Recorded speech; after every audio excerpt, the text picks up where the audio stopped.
Hi, my name is Winston Gale, and continuing on our Earth Year motif, we're going to be continuing to talk about genetic engineering. It's one of the biggest concerns I have, especially with the United States and all these other countries that are starting to grow more and more tonnage of genetically modified organisms. And most Americans, particularly when I do a survey onto the street, most people can't even give a halfway decent definition of what is a genetically modified organism.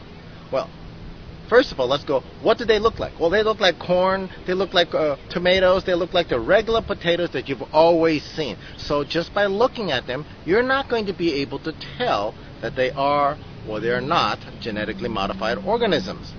Now, back to the definition. What is a genetically modified organism? Well, scientists nowadays have the ability to splice genes, disregard all of Mother Nature's standard rules and regulations, and they can splice fungus, mildew, parasites, humans, animals, plant genes, and they can squish and pick and choose different genes, this square, and just shove them all together and blast them with a little radiation and hope for the best, and whatever comes out, which is very random, and some things somehow will take off and become a new life form. Well, these new life forms produce esoteric, weird-looking proteins, enzymes, as you would expect. And scientists refer to them as funny proteins, funny sugars.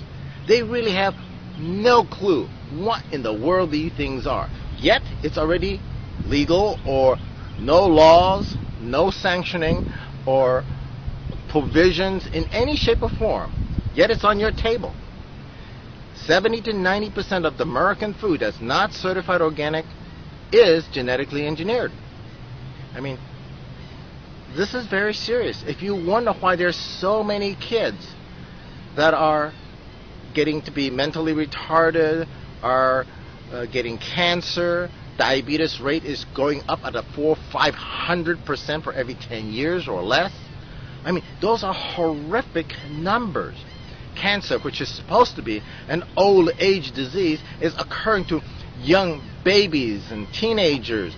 Like, what's wrong with this picture? Well, look back.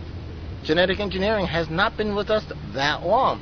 In large dosage and quantity, it's only been 5 to 7 years. And this is why so many kids and younger generations are becoming cancerous, are dying at young age, or at least their lives are miserable because they're getting doctors to shove pins and tubes up to every single orifice they got just to keep them alive.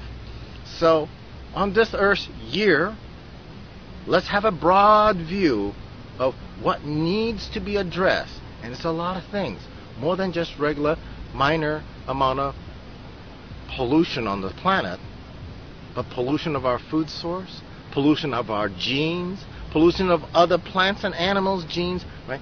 This is a much broader view that is definitely necessary on this Earth year.